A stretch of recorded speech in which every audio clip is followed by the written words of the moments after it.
जैसा कि दोस्तों आप लोग जान रहे हैं कि मैं इस समय हिस्ट्री की सीरीज़ लेके चल रहा हूं और कंप्लीट मॉडर्न इंडिया आपको बहुत जल्दी जो है कि कवर करवा दूंगा, क्योंकि 2026 का जो प्री का एग्ज़ाम है उसमें हिस्ट्री से आने वाले जितने क्वेश्चन हैं सब आपके रीच में रहेंगे।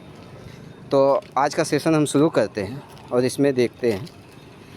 जैसे आपसे पूछा जाता है किस पुर्तगाली वायसराय की कब्र कोचीन में है, तो ये है वास्को डी गामा। फिर आपसे जो है कि पूछा जाता है पुर्तगाली शासक ने 15वीं किस पुर्तगाली शासक ने 15वीं शताब्दी में समुद्री यात्राओं को संभव बनाने के लिए दिक् सूचक यानी जो है कि जो दिशा सूचक है तथा नक्षत्र यंत्र का आविष्कार किया और उपयोग कराया। तो आप जानते हैं वो शासक थे डॉन हेनरी।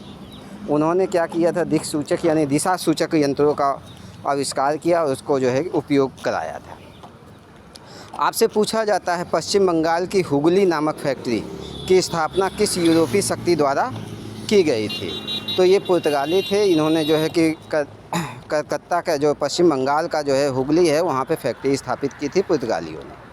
फिर है पांडिचेरी यानी वर्तमान जो पुद्दुचेरी है पर कब्जा करने वाली पहली यूरोपीय शक्ति कौन थी, तो आप जानते हैं सबसे पहली यूरोपीय शक्ति जो पुद्दुचेरी पे जिसने कब्जा किया था यानी पांडिचेरी पे कब्जा किया था वो पुर्तगाली थी। दूसरी डच थी और तीसरी जो है कि अंग्रेज़ थी जो 1793 में उन्होंने कब्जा किया था। और 1814 में पेरिस की संधि हुई, उसके बाद से पांडिचेरी पर फ्रांस का अधिकार हो गया। ये बहुत ही इम्पॉर्टेंट है, ये आपको जो है नोट करने वाली चीज़ है। जितनी भी चीज़ें लिखा रहा हूँ आप नोट करते हुए चलिएगा ताकि आपको जितने भी क्वेश्चन आए आप उसको बना लें।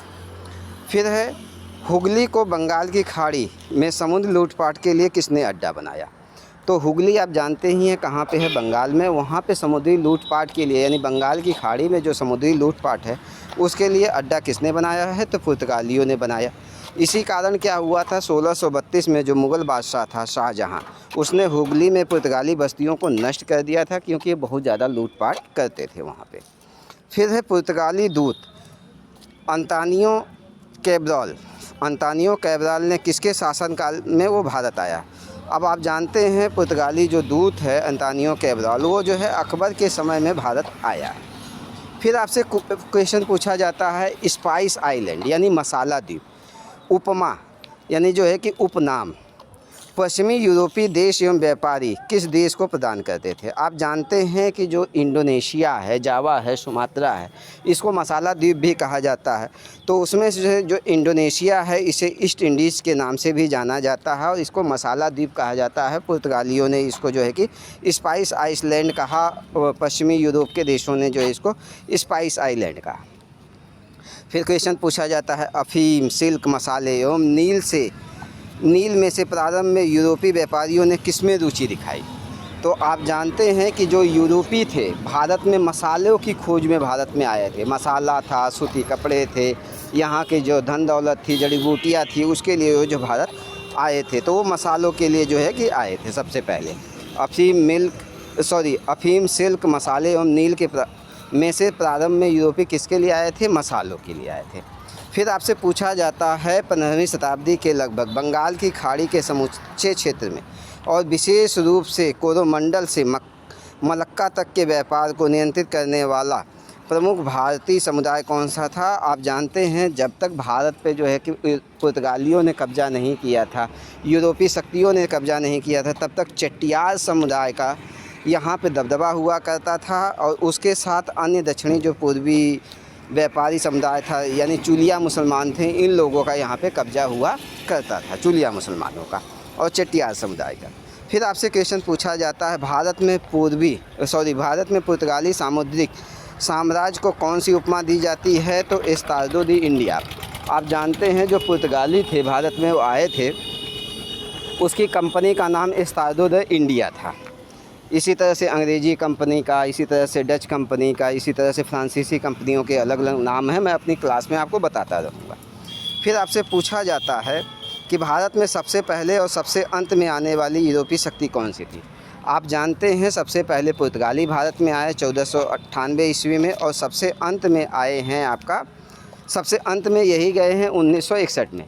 तो मैंने आपको बताया था PDAF, इसको जो है कि ये फार्मूला आप याद कर लीजिए। सबसे पहले P यानी पुर्तगाली आए, फिर उसके बाद D यानी डच आए, फिर उसके बाद A यानी अंग्रेज़ आए, फिर उसके बाद आपका फ्रांसीसी आए। PDAF के नाम से आप इसको याद कर सकते हैं। फिर आपसे पूछा जाता है कालीकट को मलयाली नाम में क्या कहा जाता है, तो उसको कोशित कोड कहा जाता है। फिर आपसे पूछा जाता है होर्मुज बंदरगाह पर किस पुर्तगाली गवर्नर के समय में कब्जा हुआ।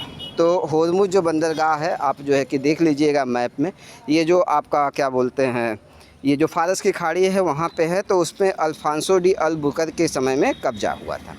फिर है भारत में यूरोपीय शक्ति द्वारा पहला किला कहाँ स्थापित किया गया था, तो भारत में यूरोपीय शक्ति द्वारा सबसे पहला जो किला स्थापित किया गया था कोचीन में किया गया था पुर्तगालियों के द्वारा। फिर है पुर्तगालियों ने कब गोवा को जीता और होर्मुज को खो दिया, तो पुर्तगालियों ने 1510 ईस्वी में गोवा को जीत लिया था और 1622 ईस्वी में उन्होंने होर्मुज को खो दिया। तो इस चीज़ को ध्यान रखने वाली बात है। फिर है बंगाल का कौन सा बंदरगाह पुर्तगालियों के समय पोर्टे मांडे की संज्ञा से अभिहित किया जाता है, यानी पोर्टे मांडे की संज्ञा से जाना जाता है। तो बंगाल का जो चटगांव बंदरगाह है वो इस नाम से जाना जाता है। फिर आपसे पूछा जाता है अंग्रेज़ अधिकारी थॉमस वेस्ट ने पुर्तगालियों को कहाँ पराजित किया, तो सूरत के निकट स्वाली नामक स्थान पे उन्होंने उसको पराजित किया। फिर आपसे पूछा जाता है पुर्तगालियों के विरुद्ध शाहजहाँ ने किस नगर को घेरा था, तो उसने पुर्तगालियों के विरुद्ध शाहजहाँ ने हुगली को घेरा था और यहाँ से पुर्तगालियों को भगा दिया था। फिर आपसे पूछा जाता है अल्फांसो डी अल-बुकर की मज़ार कहाँ पे स्थित है, तो अल्फांसो डी अल-बुकर की मज़ार गोवा में स्थित है। तो ऐसे ही मैं सारे क्वेश्चन आपको लेके चलूँगा, पूरा हिस्ट्री का जो सेशन है उसको लेके चलूँगा। आप देखेंगे हिस्ट्री से आने वाले जो 20 से 25 या 30 क्वेश्चन आपके प्री में आते हैं, सब आपका कंप्लीट हो जाएगा। आपको किसी और चैनल पे जाने की ज़रूरत ही नहीं पड़ेगी। आप देखेंगे कि सारी चीज़ें मतलब पूरा पढ़ाऊँगा, पूरा उसका क्वेश्चन जो है सॉल्व कराऊँगा। अगर आप मेरे साथ जो है जुड़ के काम करेंगे तो आप देखेंगे कि आपकी पूरी हिस्ट्री में कंप्लीट करवा दूँगा। फिर उसके बाद पॉलिटी कंप्लीट करवा दूँगा, ज्योग्राफी कंप्लीट करवा दूँगा, इकोनॉमी कंप्लीट करवा दूँगा, साइंस कंप्लीट। कहने का मतलब ये है कि आप देखेंगे कि एक ही चैनल पे पूरी कंप्लीट तैयारी आपकी यूपी पीसीएस की हो जाएगी। तो ठीक है दोस्तों, मिलता हूँ आप लोगों से अगली वीडियो में। तब तक के लिए धन्यवाद।